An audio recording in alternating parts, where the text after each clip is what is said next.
हरिः ॐ तत्सत् श्रीगुरुभ्यो नमः। हरिः ॐ।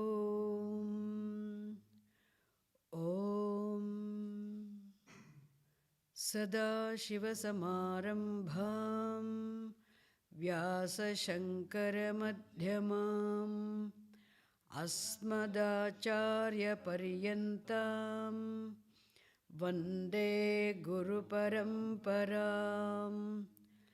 श्रुतिस्मृतिपुराणानाम् आलयं करुणालयं नमामि भगवत्पादशङ्करं लोकशङ्करं। शङ्करं शङ्कराचार्यं केशवं बादरायणं सूत्रभाष्यकृतौ वन्दे भगवन्तौ पुनः पुनः। ॐ हरिः ॐ तत्सत् श्रीगुरुभ्यो नमः। हरिः ॐ। ॐ सहना भवतु सहनौ भुनक्तु सह वीर्यङ्करवावहै तेजस्विनावधीतमस्तु मा विद्विषावहै। ॐ शान्ति शान्ति शान्तिः।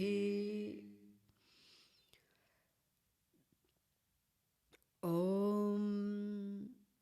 भद्रं कर्णेभिः शृणुयाम देवाः भद्रं पश्येमाक्षभिर्यजत्राः स्थिरैरङ्गैस्तुष्टुवागुंसस्तनूभिः व्यशेम देवहितं यदायुः।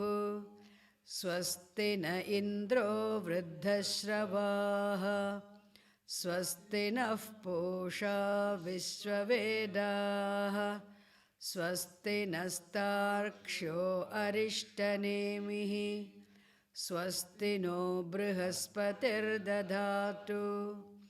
ॐ शान्ति शान्ति शान्तिः।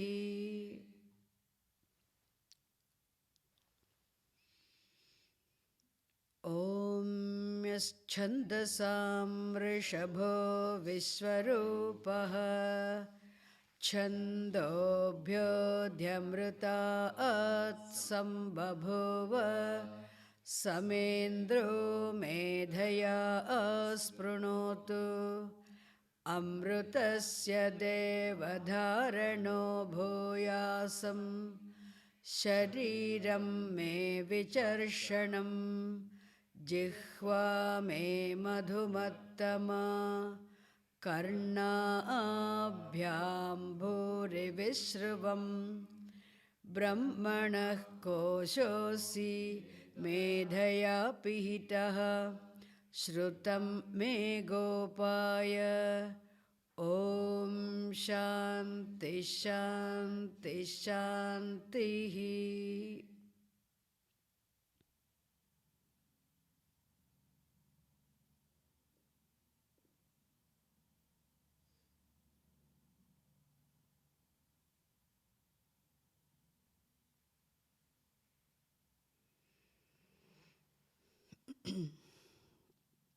ॐ नमो भगवते श्री दक्षिणामूर्तिस्वरूपाय श्री दयानंदरूपाय परमगुरवे परमात्मने। ॐ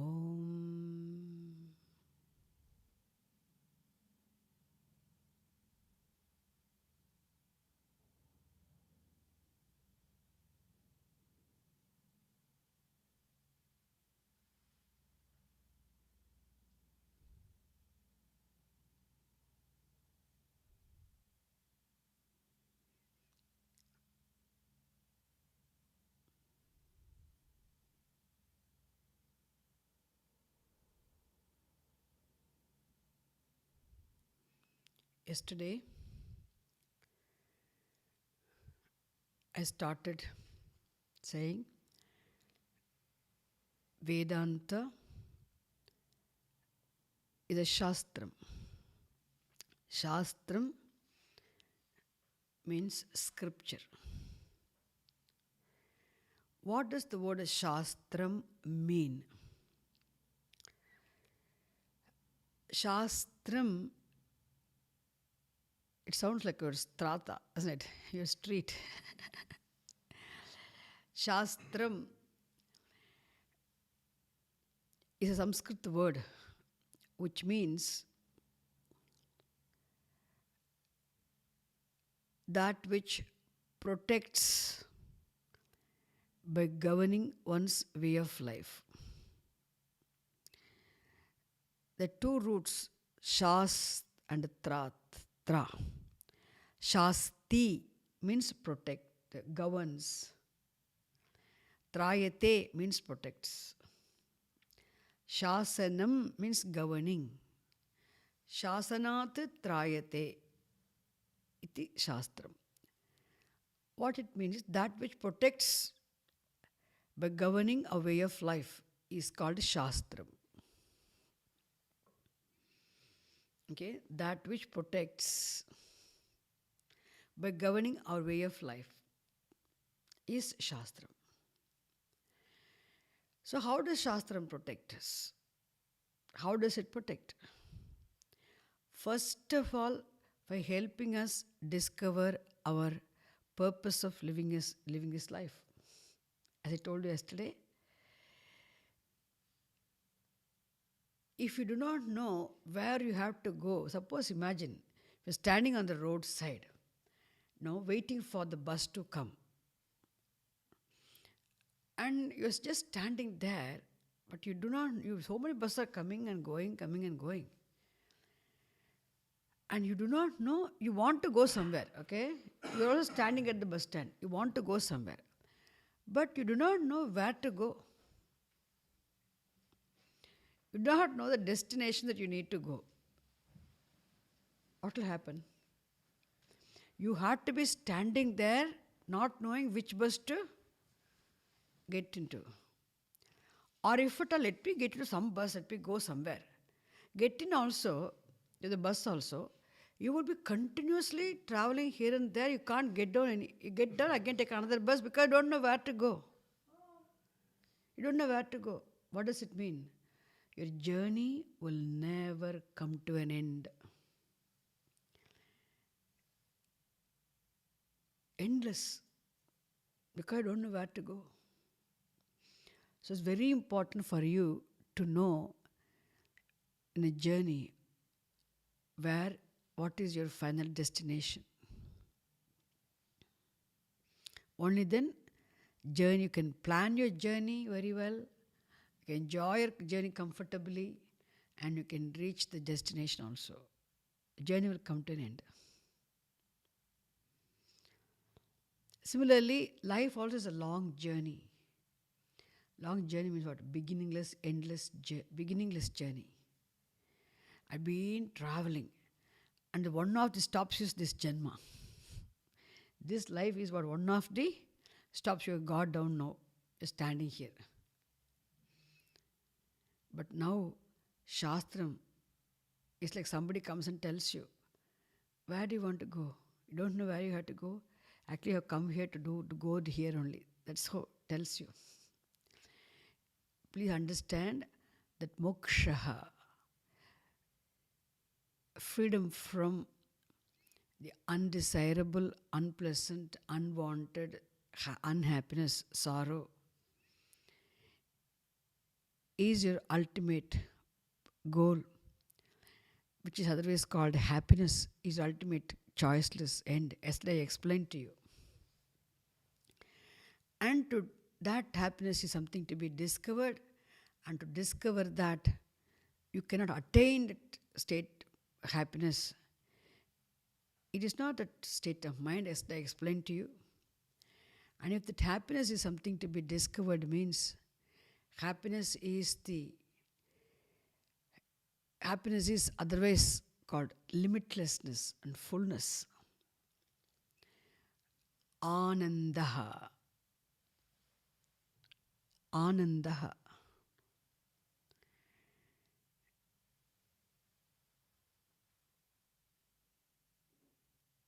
Anandaha is a Sanskrit word for fullness, happiness, limitlessness. Anantam.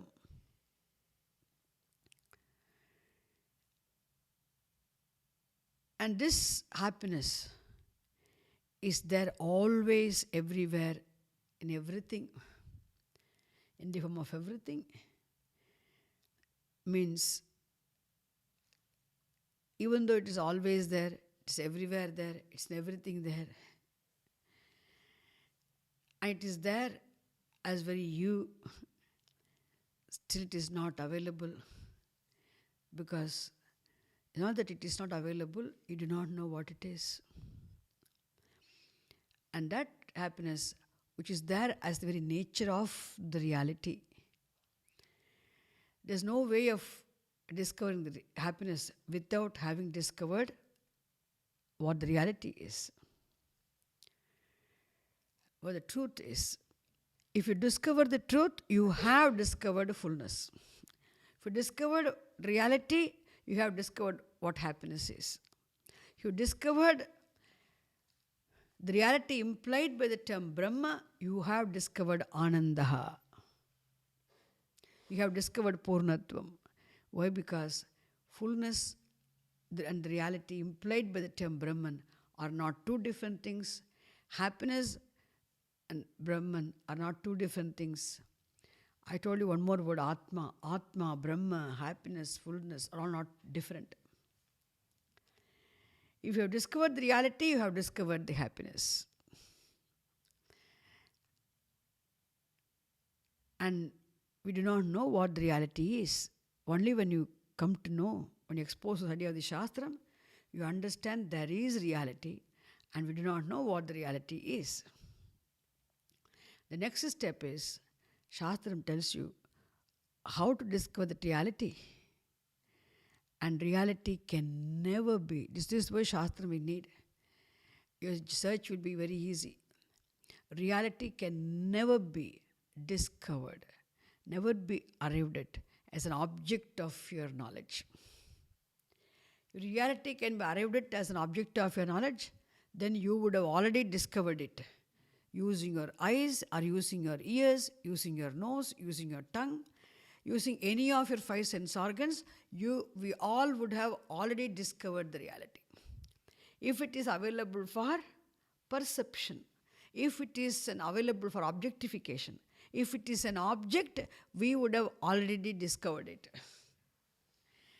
But reality is not an object.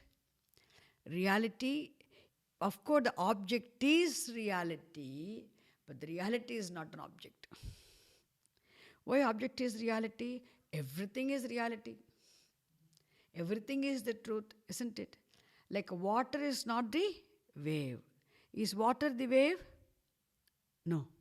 Water is not the wave. Water is not any of the waves.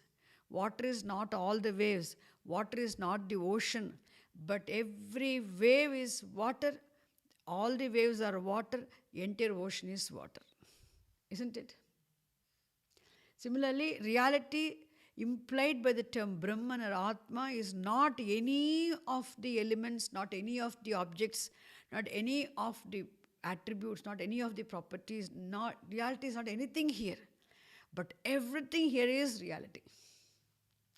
Reality implied by the term Brahman is not anything, but everything here is reality, Brahma, Atma. Therefore, reality is not an object, not available for objectification, not available for perception. It's not perceptible through any of the sense organs. Then how am I going to discover the reality? Shastram says, because you are, every one of us is addressed by the Shastram. That all of us are, every one of us here is part of the whole cosmos. Therefore, reality is the reality of one and the same of all the beings here. Therefore, that reality we have to discover. No choice. We have to discover. Why? We have to discover happiness. Why? Because that's our choiceless end. Therefore, that reality is there, available for recognition as very you. You are the reality, you are the fullness, and you are happiness. So this secret also Shastram tells us. Don't go and search anywhere. It's there very much as yourself.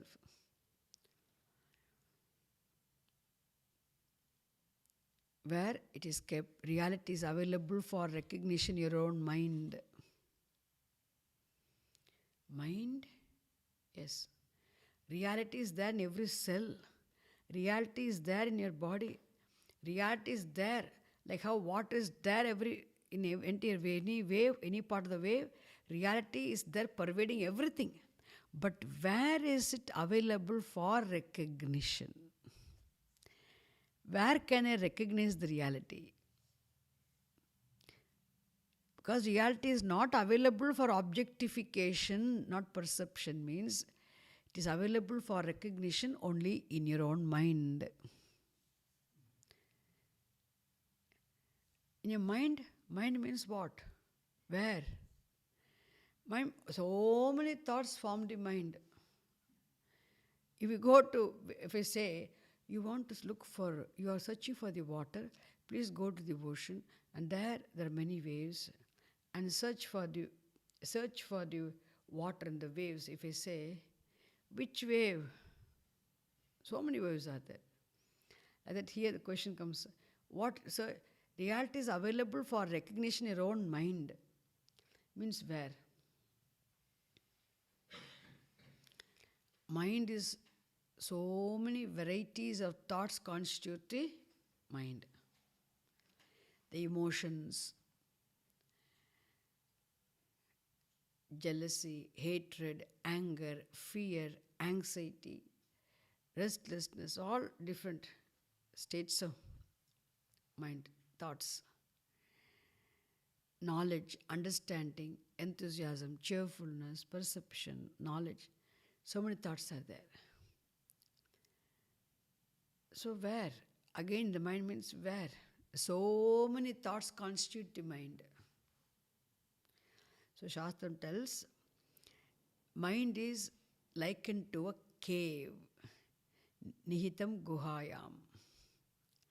Mind is likened to a cave. Our mind is like the cave. No, cave? Guha.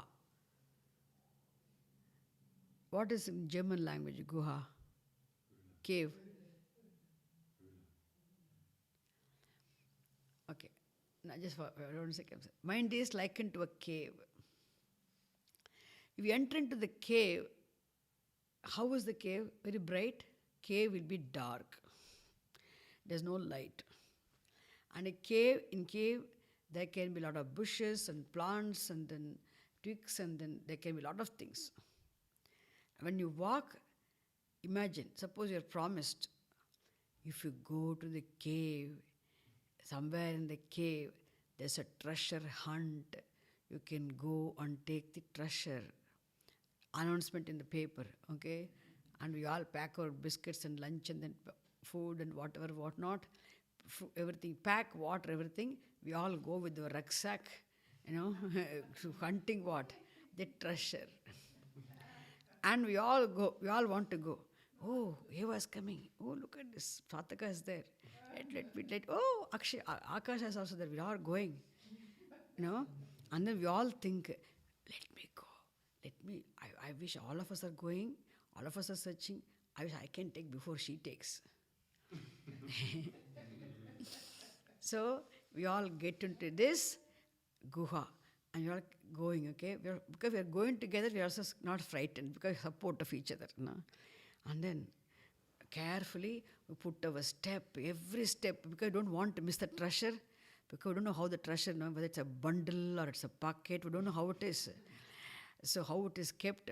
So we carefully because it's dark also, every foot we carefully walk. Scratching the floor, we walk, anything, something is available. And some bush comes, we push. What is here? What is here? Push aside, oh, it's only bush. It's only plant. Oh, it's only a small rat is running. Like that. No, we push aside, we walk slowly. We are very tired. Inside, no fresh air also. Cave, no? We are walking. And then walking, and then all of us are, and I see whether a person who comes behind me got it. No, he hasn't got it. Because going behind me got it. I also check. No, he also hasn't got it. The Franz goes first, okay, and whether he has got it or what. Let me check. And he also didn't get it. Okay, he also hasn't got it. Franz didn't get it, you know. So they both didn't get it. Akash has come behind, she didn't get it as well. I'm in between. And then I'm just, maybe he got, because he has got some Baba's powers, he must got it. No, he also hasn't got it. So all of us are searching. We're walking, we're not tired. We don't want to come back. We don't want to leave half the way, okay? We are proceeding. Okay, half the cave we have gone, we haven't got it. Okay, we won't leave. We will let us go. Oh my God, how deep is the cave? How deep is the cave? How far to walk? How much should I walk? I'm very tired. No water or something, you know. How far should I walk? So deep the cave. Keep going. No, I say, come on, don't worry. Don't give it up. Eva, please keep walking.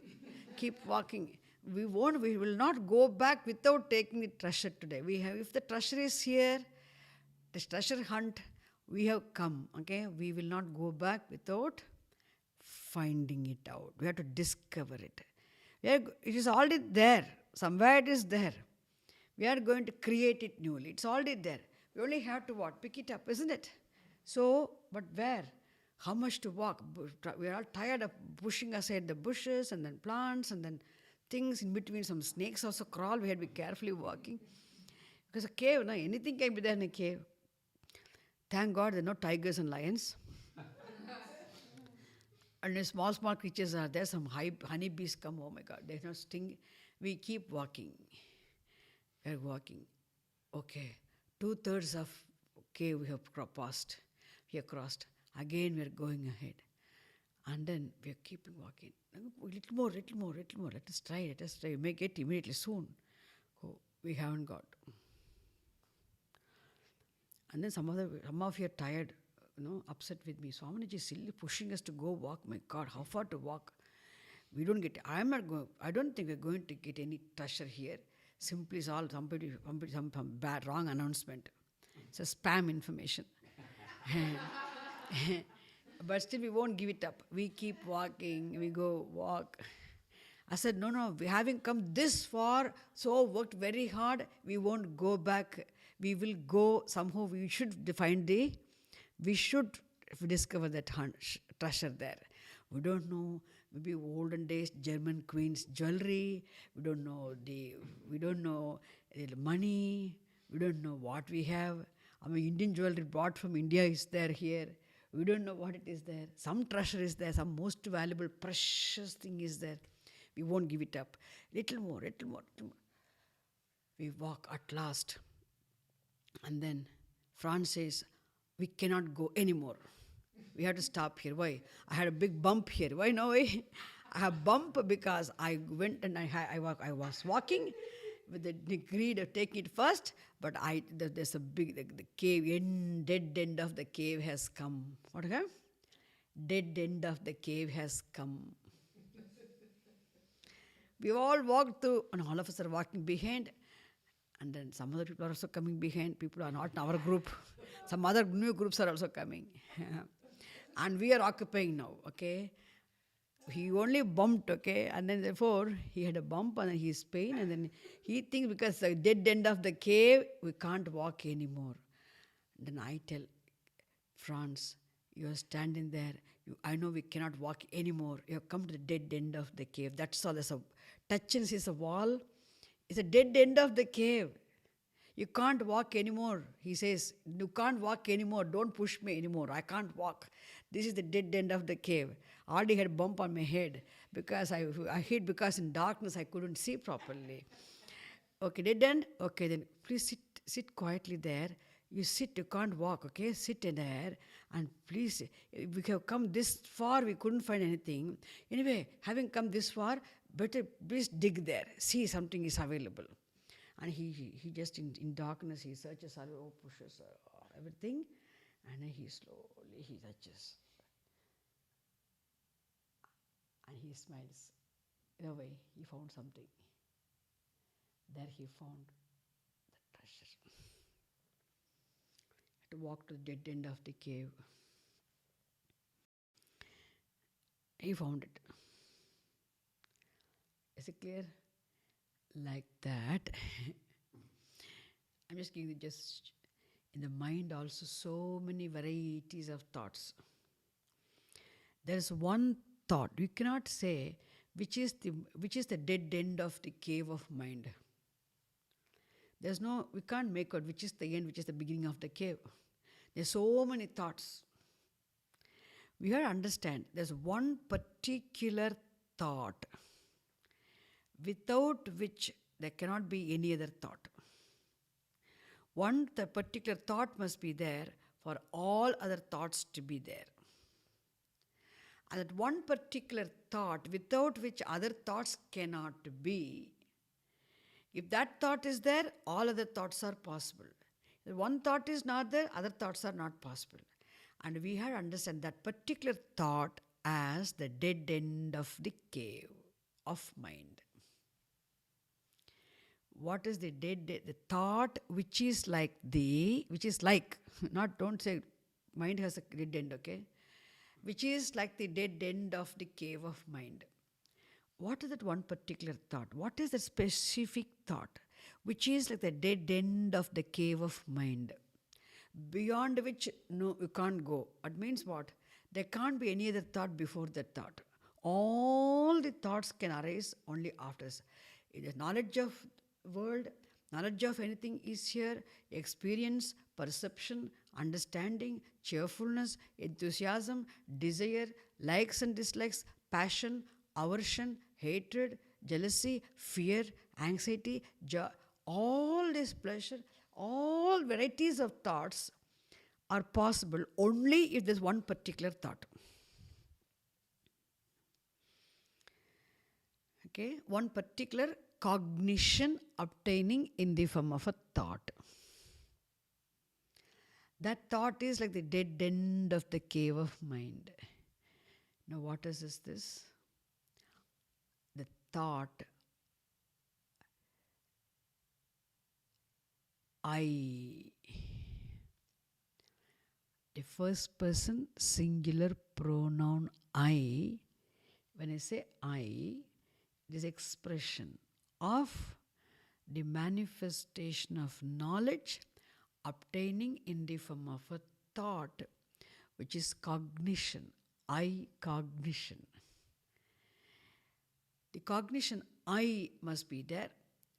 Only then I am is possible, isn't it? I am. What is this I am? I am is expression of knowledge of, manifestation of knowledge of existence of one's own self. I am means I exist.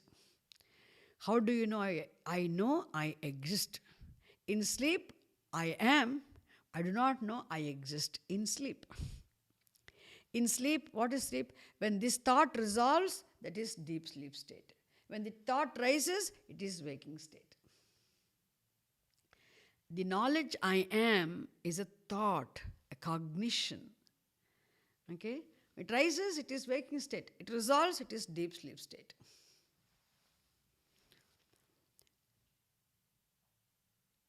Understand? So, there must be knowledge I am first. Only then there can be knowledge the world is possible. Can you have the knowledge the world is if you do not know you are here? No. So first and the foremost of the manifestations, highest form of manifestations of knowledge is what? The knowledge I am. The knowledge of existence of one's own self is the highest form of manifestations. Asmi iti jnanam. It's called Asmita. In Devi, Lalita Sahasranama, Devi's name is Asmita. Asmita means the knowledge of existence of one's own self in terms of I am.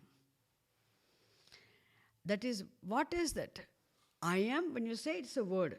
For the word to come out, there must be cognition before that. Knowledge. That knowledge obtains in the form of a thought. And that is the first and the foremost thought. If that thought is not there, no other thought is possible. No other. If you do not know you are, when you're fast asleep, you know why there's no jealousy, no hatred, no anger, no desire, no passion, no aversion, no fear. There's no fear in sleep. Is there fear? Is there passion? When they're fast asleep, there's no hunger, there's no thirst, there's no want, there's no pain, there's no hurt, there's no guilt, there's no dear one, there's no hurt, there's no guilt, there's no pain, there's no fear, there's no passion, there's no aversion. There's no knowledge the world is. There's no physics knowledge, there's no chemistry knowledge, there's no engineering knowledge, there's no gold, silver.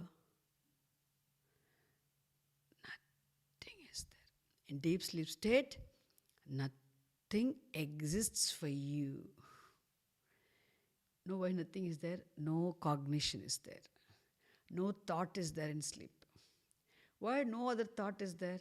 Because the knowledge obtaining in the form of thought in terms of I am is not there. The knowledge I am must be there for any other thought to be there. All the thoughts form the mind. That's why mind is inexplicably subtle. You have to understand mind only in terms of these emotions and knowledge. You have to understand even the thought form in terms of what emotions are. Therefore, there's no such a thing called dead end. Like mind, amazing how our rishis have thought. Mind is like a cave. So many varieties of thoughts are there. And you have to go to the dead end of the cave of mind. It's not a dead end of it's not a place, location for you to walk, isn't it? So here this I cognition is like the dead end of the cave of mind. Why? Because no other thought can be there before that thought. Any thought happens only after that. Is it clear? Therefore, we go to the dead end of the cave of mind. And there, what is there? What is the treasure? What is there? I cognition. And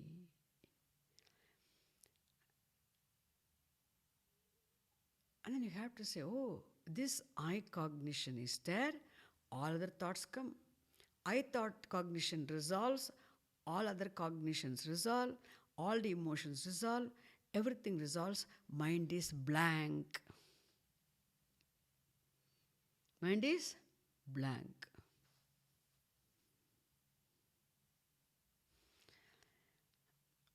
Mind is blank, no thoughts. But when the mind is blank, you are there or not? You are there or not in sleep. Mind is blank. All the thoughts are resolved. Why? Even the thought I am, even the knowledge I am, the existence of one's own self, I am, is also resolved. I am, knowledge also is not there. But you are there. Is it clear? Thought is not there, but you are there. Now, Shastram, we have to see the knowledge of existence of the self obtaining in the form of thought in terms of I am, that thought is also resolved. And you are there. When I say you are there, every one of you can say. And the mind is blank. There's no knowledge of existence of your own self. I'm repeating carefully, okay? There's no knowledge of existence of your own self. In terms of I am. The cognition obtaining in the form of a thought in terms of I am is not there. That is resolved. The state of mind. Why the thoughts resolve? That's the nature of the thoughts. That's the nature of the mind. Can you ask why the waves come and go? That's the nature of the wave. Thoughts come, thoughts resolve. The thought rises, all the thoughts rise, waking state. The whole world shines. The thought resolves, all the thoughts resolve, mind is blank. Nothing exists for you. You are not knowing you are in sleep. Understand? You are. Now this we say, then again thought comes. And all the thoughts come. The waking state. In the waking state, you have what? Experience. You have the memory. You recollect your memory. Recollect your past experience. I ask you, did you sleep well? Yes, we all slept well. I ask every one of you, I slept well. I slept very well. How well did you sleep? How well did you sleep? Oh my God, I did not even know I was. I did not even know I was. Now I ask you, you did not know that you were? Yes. But you know, understand? Then I ask the question, which means, how do you know that? How do you know that you did not know that you were? You're not knowing your own existence is known. Isn't it? You do not know that state, we can what? We can call it avidya. Not knowing your own existence. When there's no knowledge of existence of your own self, in terms of I am, what is what then? Isn't it? Okay, the state of mind is what? Avidya. Ignorance. Ajnanam. The state of mind. But the mind is blank. You say the mind was, everything was blank, nothing was there. When you was fast asleep, I did not know I was, I did not know the world was. Everything was blank. Nothing was there. Now the question is there. There was blankness? Yes. No thought was there? No thought was there. Nothing was there? Nothing was there. How do you know nothing was there? I was. I was, it means nothingness. The state of blankness of mind is an object of experience. Blankness of mind is object of experience. Deep sleep state of mind is a blank mind. The blankness of mind is experienced. Nothingness is experienced. Is it clear? If there wasn't the experience of nothingness, if there wasn't the experience of blankness, you cannot recollect your memory and you cannot talk about it. On waking up from sleep, you say what? Nothing was there. The mind was blank. Means you are able to tell your experience of blankness. You are able to tell your experience of nothingness. Is it clear? Nothingness, blankness of mind is, or experiencelessness is the object of experience. Is it clear? So what is experienced as nothingness is the deep sleep state of mind, is a deep sleep state experience, is what nothingness and blankness. Which means the blankness of the mind, nothingness of the mind is the object of experience. For any experience to be there, any experience presupposes the experiencer. Any experience presupposes experiencer. Without the experiencer, is it clear? Experience is not possible. Without the experiencer is not possible. Which means you are able to, on waking up from sleep, you are able to recollect your experience, past experience of deep sleep state, you are able to talk about it. Not only you are able to talk about your dream, okay, you narrate your dream. After the dream experience, you fall asleep, you wake up from sleep and you narrate your dream. I went there in dream, Saravana Bhavan, Sadhswamini, we ate Indian food, we saw that, we went on for a walk. You can recollect your past dream, isn't it? Or sitting in Germany, you could have dreamt as if you had gone to Ganga, you had a walk. You could have dreamed, you could have walked on Ganga bank. You can experience. But please listen to me carefully. Now it's not dream. Now it is no object, no human being, nothing, blank.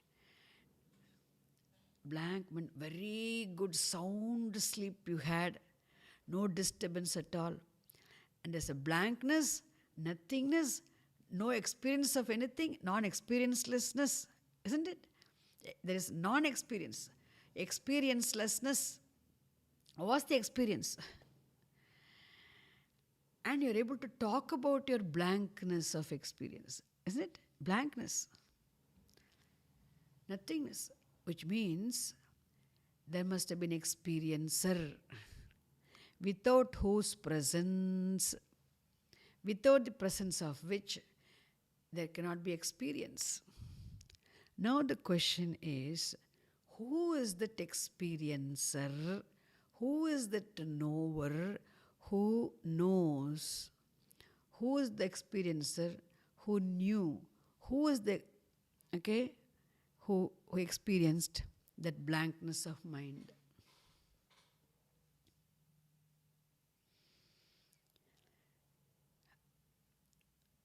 You.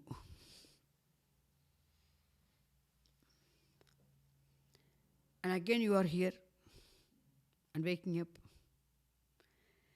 I'm not talking about your experience. You yourself wake up and you yourself tell about your experience, which means you were there as an experiencer in the waking state. You are there. You were there in dream. You were there in deep sleep state. Same you are up and you can recollect the experience. Understand? Which means that you.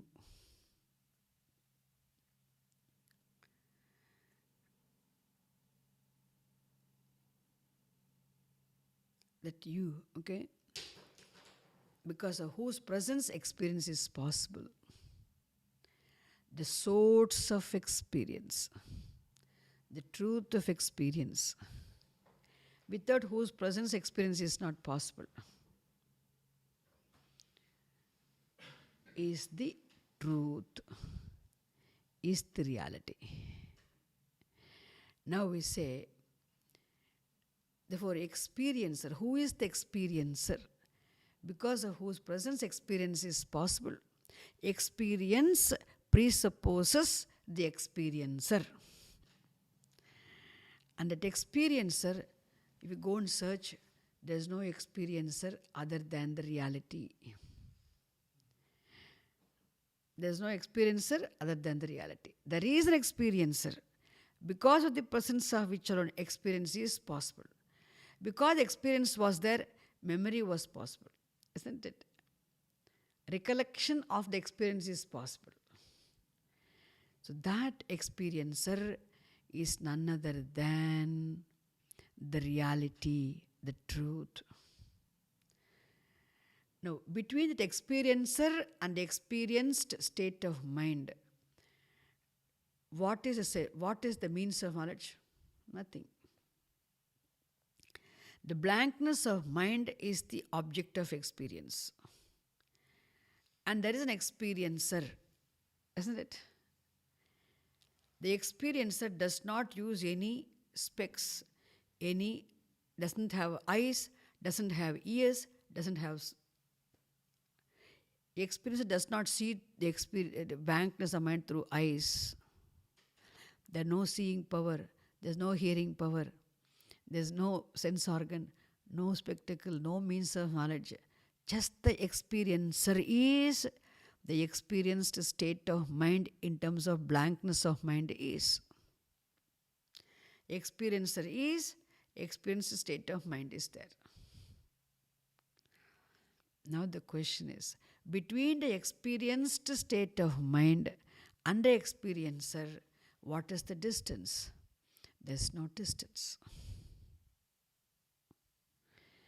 But experienced state of mind is object of knowledge, and experiencer is subject of knowledge, subject of experience. And who is that experiencer? That experiencer is none other than reality, truth. Now you have to remember, what is the form of that experiencer? You are 100% sure there is an experiencer. What is the form of that reality? Can you describe the form of the reality? No, you can't describe. But is there reality? Yes. No form. Formlessness is the form of the reality. But you understand the reality in terms of its nature. Formlessness is the form of the reality. So the knower of the blankness of mind is the reality. Now we say the know. And why does it know? Why does it experience? Why does the reality know? We say to say, knowing is its nature. Can you ask the light, why does the light illumine? Can we ask? Illumining is the nature of the light. Similarly, knowing is the nature of the reality. Being conscious is the nature of the reality. Being aware is the nature of the reality. Therefore, that formless, inexplicably subtlest reality you have stumbled upon. I want you to see along with me. The reality, there is the one that which obtains as the experience of the blankness of mind is the formless reality. Okay? And we have to give some name to that reality. We don't need to give. Shastram uses some words. We can't use any word to mean reality. Therefore, because it knows, reality knows. Reality is aware. Reality is conscious. Understand? Therefore, being conscious is the nature, not an action. Knowing is the nature, not an action. Being aware is the nature, not an action. Therefore, that reality is implied by the term jnanam, chaitanyam, in terms of its nature of knowing. What is pure knowledge, pure consciousness, pure awareness. That is how consciousness is. You have to arrive at the consciousness only as the truth of the experiencer.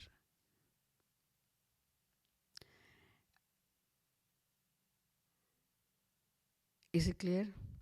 Now, is this consciousness, is this reality obtaining in the form of pure consciousness or pure knowledge? Is it knower? No. But who is knower then? There's no knower other than the reality. Knower is only a qualification, temporary title attributed to the reality from the standpoint of the known state of mind. Knower is a qualification, temporary qualification, status attributed to the reality from the standpoint of the known state of mind. If you search, is there an experiencer or not in deep sleep state? Tell me. Is there an experiencer, knower, or there? Is there an experiencer in deep sleep state or not? Tell me. There is an experiencer, there is a knower in deep sleep state. That knower, who is that knower? That knower is the reality. And the reality, why does it know? Why do we call the reality knower? Because it knows. Why does it know? Because knowing is its nature, not an action. Janati iti jnanam. Understand? So here, I'll give another example, become very clear. See, we say the light is illumining here. Okay?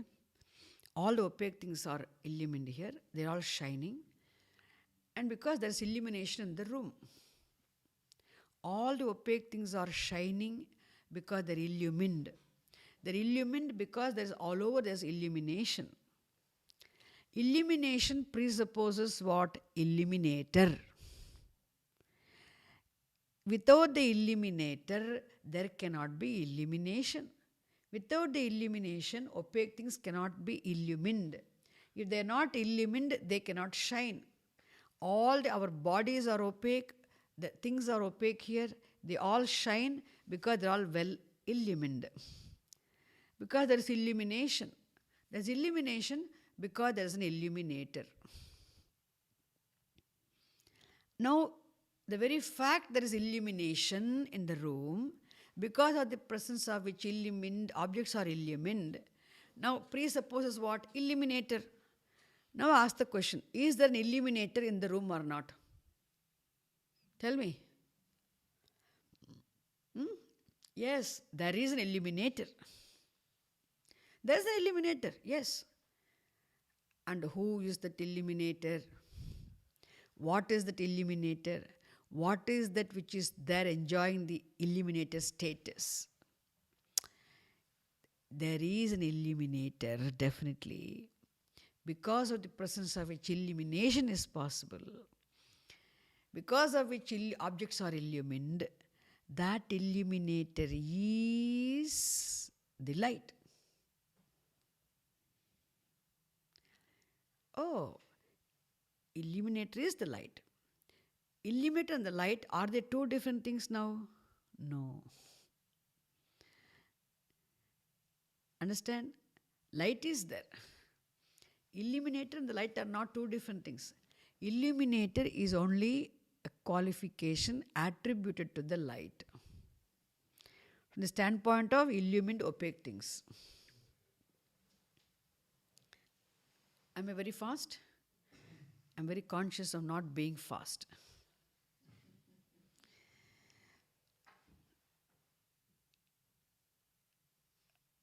So now I can say, when I say illuminator is light, I'm cognitively resolving the illuminator in the light, which means There is no illuminator other than the light. That without which there cannot be something called illuminator is light. So I can say light is the truth of the illuminator. Light is the swarupam of the illuminator. Light is the essence of the illuminator. Okay?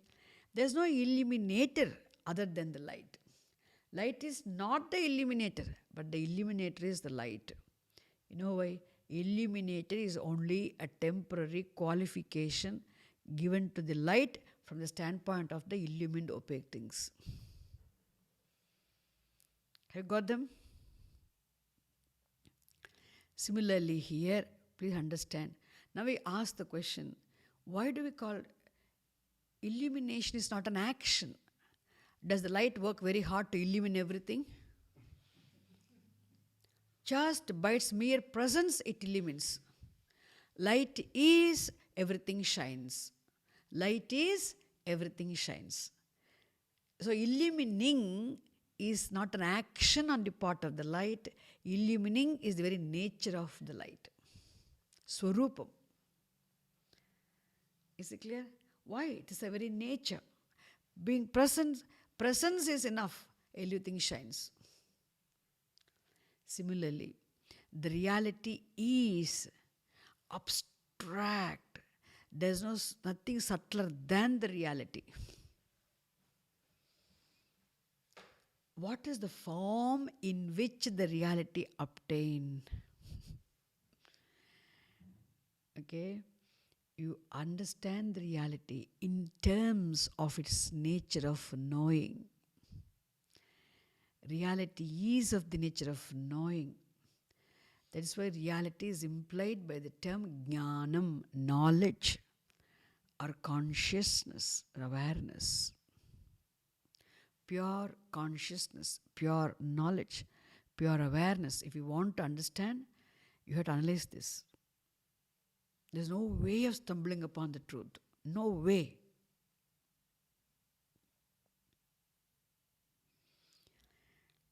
And who is this experiencer?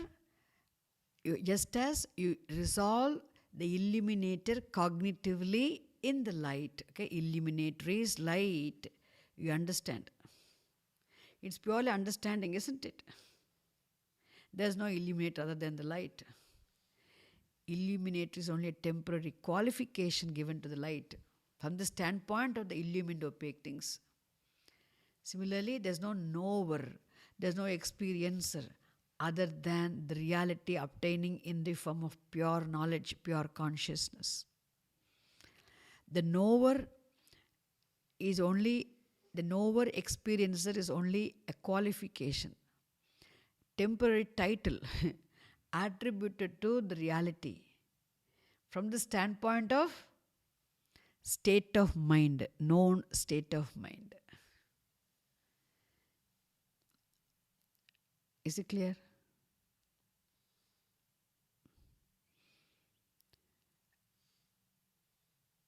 So now we can say, I am the knower. So what is the source of this knowledge I am? I, when you say, all the expression. For expression presupposes a thought.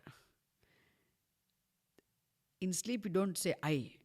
In waking you say I because it's a thought. And what is the source of the thought? Where does the thought rise from? Where does the thought exist? Where does the thought resolve? Not outside of the reality in the form of pure consciousness. Is it clear? Now we can say, just as wave is water, you can say, I, the knower, am consciousness. The truth of I is what?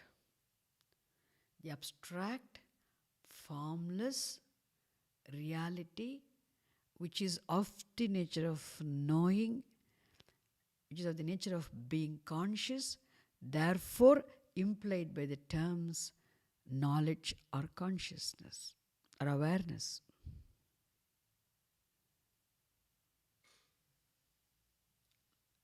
Is it clear? These you can never understand otherwise.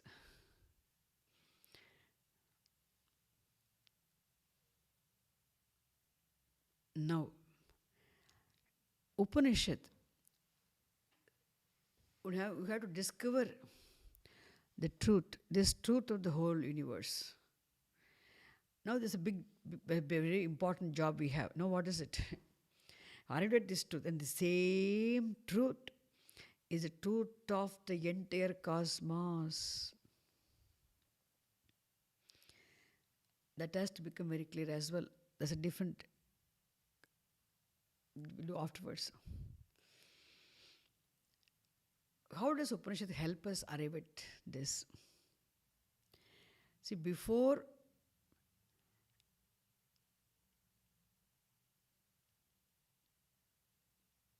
even making us understand this,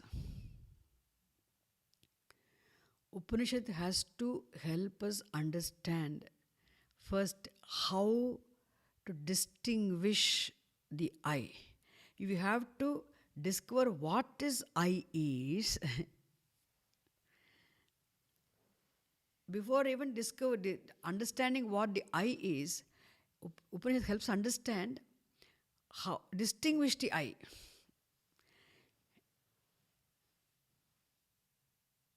You can discover what this I is only after distinguishing the I, isn't it? Because, and to help us distinguish the I, so before discovering what this I is, Upanishad helps us distinguish the I. To distinguish the I, Upanishad helps us understand what this I is not. Got the point? And for which Upanishad uses a unique method called method of subject-object analysis. Drik Drishya Viveka Prakriya. The method of distinguishing the I from the non-I, self from the non-self, subject from the object. So the method of distinguishing the subject of knowledge from the object of knowledge. The method of distinguishing the subject of knowledge from the object of knowledge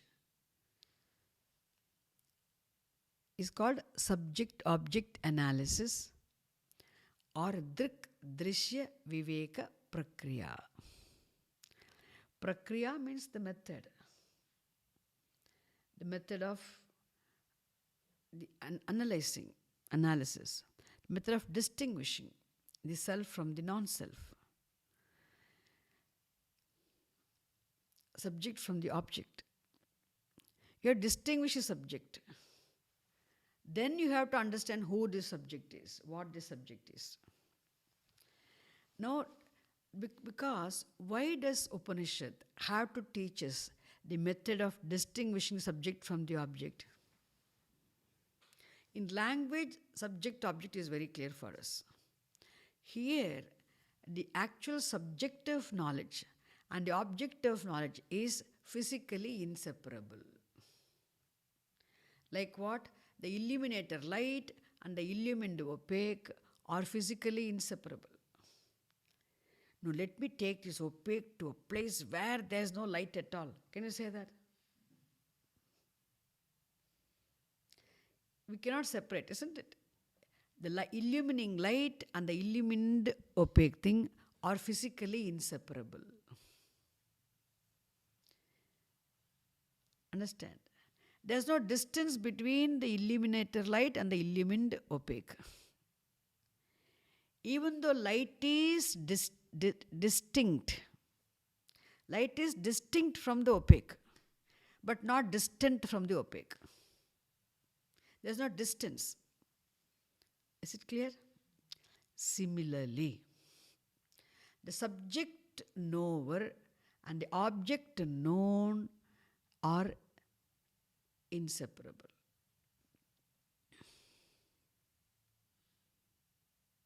The knower and the known, physically inseparable. Therefore, Upanishad has to help us distinguish the subject, the knower, help us understand the knower being distinct from the known, even though knower is not distant from the known. Knower is not distant from the known, but knower is distinct from the known. Because of the distancelessness, because the knower is not distant from the known, Upanishad has to help us understand how the knower is distinct. Once we understand how the knower is distinct, then we can understand who this distinct knower is. Is it clear? Why? Because here we have, for us, we do not actually know what this I is actually. There is ignorance. There's only knowledge of the existence of self in terms of I am. But there's no knowledge what I am. There's a half knowledge, half ignorance, isn't it? It's like saying wave is half knowledge. Wave is water is total knowledge. If you say wave is, you have the knowledge of the existence of the wave. It is half knowledge. If you say wave is water, it is total knowledge. Purnam jnanam. Is it clear? Similarly, we only know I am. I know I am. We all have the knowledge of existence of ourselves in terms of I am. But we do not know what I am. And we do not know that we do not know what I am. I do not know that I do not know what I am. And Upanishad helps us understand this fact first. You know you are, you do not know what you are, and you do not know that you do not know what you are.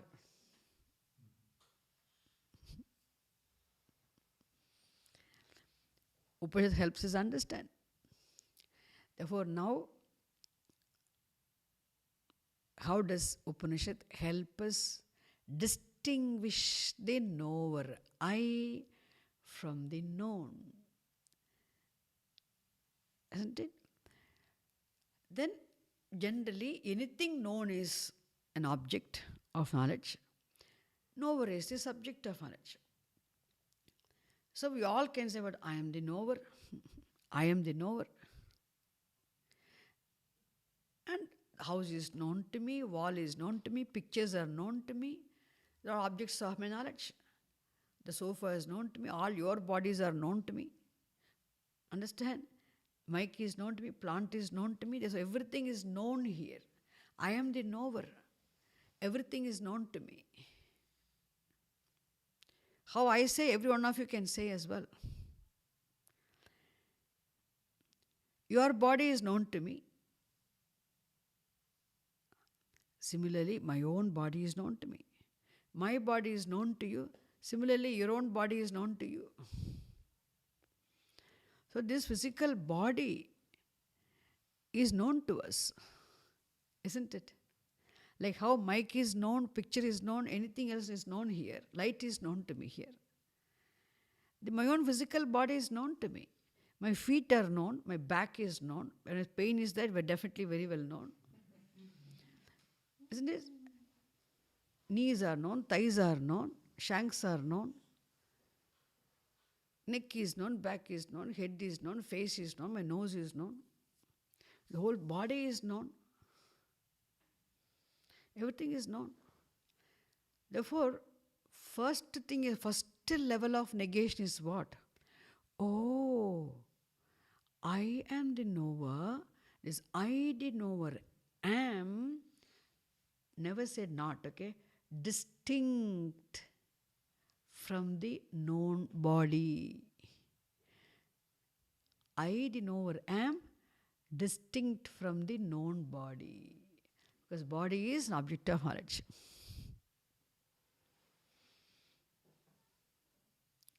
It's the first level understanding. All these days, we have identity with this body also. So in relative world, you have to say, yes, I want bread, etc. We have to talk, no problem.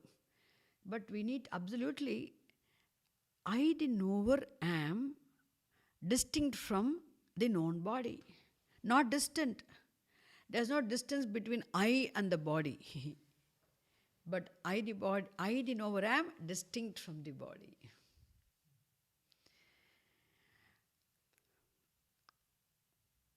Not only this physical body, even within this body also, we have many subtle aspects which indwell the body. So the eye, etc., are all physical parts. And each physical part, there is a subtle power which is distinct from the gross body, isn't it? In this eye is a physical part, golakam. Within this eye, there's a seeing power called Indriyam, which is distinct from the golakam. There's a hearing power which is distinct from the golakam. Golakam is a physical part, ear, the drum inside. And there, there's a physical part which is perceptible. There's an imperceptible subtle power, Indriyam. So nose is a physical part, golakam. And there, subtle, imperceptible power of smelling, Indriyam. Indriyam is a power which is distinct from the physical part where it obtains, the locus. The power of smelling. So power of the tongue is the golakam, the physical part, whereas there's a subtle power, Indriyam. Now I tell you like this, we have 5 powers of the sense organs, 5 powers of organs of knowledge, and 5 powers of organs of actions. 5 powers. Karma Indriyani and Jnana Indriyani, 5, 5, 10. In the hands are physical parts here. There